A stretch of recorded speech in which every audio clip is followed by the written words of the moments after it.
La figura del general José de San Martín es muy compleja. Hoy nos podemos dedicar a un aspecto importante que a los argentinos nos suena porque nos lo enseñan desde los primeros años del colegio, que es el famoso cruce de los Andes.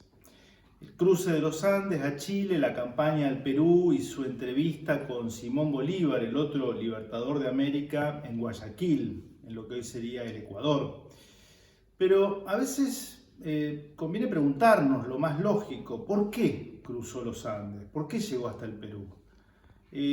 Porque podría haberse limitado a defender la parte territorial que corresponde a lo que hoy llamamos la Argentina, y sin embargo él fue mucho más allá.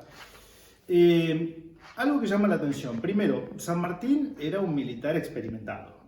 Había adquirido toda su experiencia, toda su instrucción, había entrado en combate estando en España, al servicio del rey de España.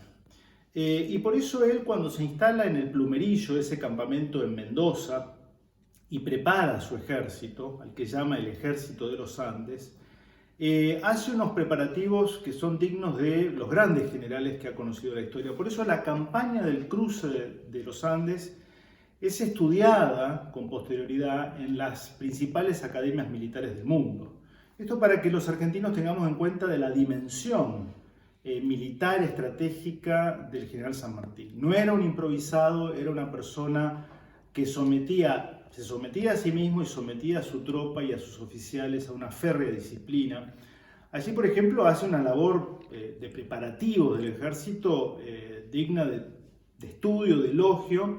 Nombra a Fray Luis Beltrán, un franciscano, un sacerdote franciscano, a quien le encomienda toda la parte de artillería. Se funden campanas y se fabrican cañones que van a tener que cruzar junto con las tropas la cordillera de los Andes. El cruce de los Andes es ya de por sí un capítulo aparte, ¿no?, que merece un estudio más pormenorizado que no podemos detenernos hoy en hacerlo. Así llega a Chile la famosa batalla de Maipú, la liberación del país hermano. Un dato interesante: el ejército de los Andes se compone por soldados que proceden de todas las provincias, de lo que era hasta pocos años atrás el virreinato del Río de la Plata, y también está compuesto por muchos chilenos, deseosos de volver a su patria para liberarla de los realistas. Otro dato curioso: la bandera con la que cruza San Martín, estamos en enero de 1817, ya ha sido declarada la independencia nacional por el Congreso de Tucumán el año anterior, y sin embargo él no cruza con la bandera argentina. Él crea una bandera aparte a la que nombra la bandera del Ejército de los Andes. No es un ejército argentino cruzando una frontera, es un ejército que va a liberar a pueblos hermanos. Es un ejemplo casi único en la historia, en la que un pueblo contribuye a la formación de un ejército entregando lo más preciado de sí, sus hijos, no para conquistar, sino para liberar otros pueblos. Son pocos los ejemplos en la historia de semejante acto de generosidad. Y además, San Martín tiene la misión de llegar a donde estaba el corazón del poder realista en toda Sudamérica, que era el virreinato del Perú. Su objetivo último es Lima, donde está el grueso de las tropas realistas, y es algo que consigue años más tarde, lográndose la independencia también del Perú. El Perú lo nombra protector. Protector es el primer gobernante, de hecho, de la nación peruana.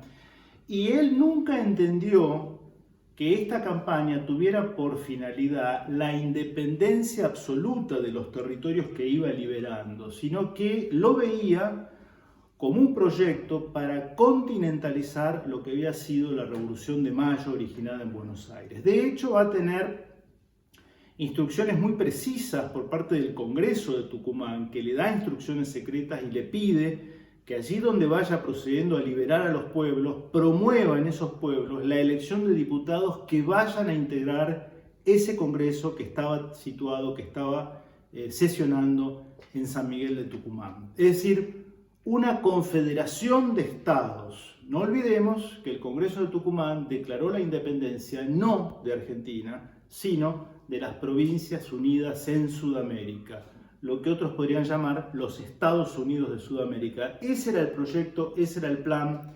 Por supuesto que obtuvo muchos éxitos militares, pero en términos políticos, algunos enemigos suyos, sobre todo miembros del directorio en Buenos Aires, le empiezan a retasear apoyos financieros, apoyos militares, y por eso en la entrevista que tiene con Simón Bolívar en Guayaquil, de alguna manera le cede la posta a Simón Bolívar para terminar la tarea de liberar todo el continente de los realistas, cosa que va a ocurrir finalmente en 1824. ¿Qué nos deja como saldo la campaña del cruce de los Andes y toda la campaña libertadora del general San Martín? Algunos de sus valores más importantes: su firme convicción en sus ideales, el valor, el arrojo, la heroicidad, la generosidad, la disciplina, el orden. Eran valores que él había aprendido de chico y que habían contribuido a su carrera militar y que ahora los hacía extensivo a toda una tropa, sus famosos granaderos a caballo y todos los que lo acompañaron en esa campaña que duró muchos años. Le debemos esa enorme entrega por un bien superior al bien individual, que es el bien común de los pueblos.